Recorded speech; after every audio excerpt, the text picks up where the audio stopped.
ಉಪಯೋಗಿಸುವಂಥ ಒಂದು ಡಿವೈಸ್, ಒಂದು ಸಾಧನ. ಅದನ್ನು ಸರಿಯಾದ ರೀತಿಯಲ್ಲಿ ಹೇಗೆ ಉಪಯೋಗಿಸ್ಬೇಕು ಅನ್ನೋದನ್ನು ತೋರಿಸ್ಕೊಡ್ತೀನಿ. ಇಲ್ಲಿದೆ ನೋಡಿ, ಇದು ಹಾಫ್ ಪಫ್ ಕಿಟ್. ಇದರಲ್ಲಿ ಒಂದು ಸ್ಪೇಸರ್ ಇದೆ, ಒಂದು ಮಾಸ್ಕ್ ಅಟ್ಯಾಚ್ ಆಗಿದೆ.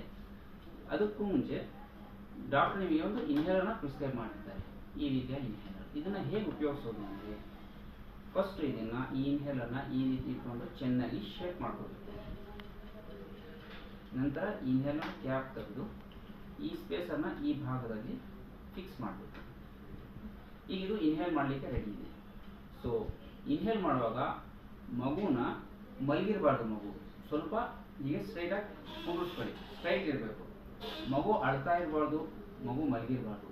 ಓಕೆ, ಸ್ಟ್ರೈಟಾಗಿ ಕೂತಿರ್ಬೇಕು. ಕೂತ್ಕೊಂಡಿರೋ ಮಗುನ ಈ ರೀತಿ ಬಾಯಿಗೆ, ಮೂಗು ಮತ್ತು ಬಾಯಿ ಎರಡೂ ಕವರ್ ಆಗೋ ರೀತಿ ಮಗು ಬಾಯಿಗೆ ಫಿಕ್ಸ್ ಮಾಡಬೇಕು. ಫಿಕ್ಸ್ ಮಾಡಿ ಒಂದು ಪಫ್ನ ಹೀಗೆ ಪ್ರೆಸ್ ಮಾಡಿ, ಆವಾಗ ಔಷಧಿ ರಿಲೀಸ್ ಆಗುತ್ತೆ.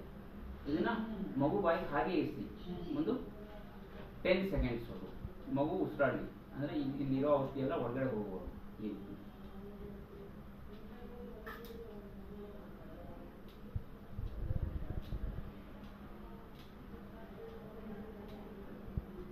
ಈ ರೀತಿ 4-5 ಸಲ ಉಸಿರಾಡಿದ ನಂತರ ತೆಗೆದು, so suppose doctor second dose prescribe ಮಾಡಿದೆ, 2ನೇ ಡೋಸ್ನು ಪ್ರಿಸ್ಕ್ರೈಬ್ ಮಾಡಿದ್ದಾರೆ ಅಂದರೆ 1 ನಿಮಿಷ ಬಿಟ್ಟು ಮತ್ತೆ ಮಗು ಬಾಯಿಗೆ ಇಡಬೇಕು. ಮತ್ತೆ ಇನ್ನೊಂದ್ಸರಿ ಪ್ರೆಸ್ ಮಾಡಬೇಕು. ಎಲ್ಲ ಸ್ಟೆಪ್ನ ಮತ್ತೆ ರಿಪೀಟ್ ಮಾಡಬೇಕು. ಇದು ಹಾಫ್ ಪಫ್ ಕಿಟ್ ಉಪಯೋಗಿಸೋ ವಿಧಾನ.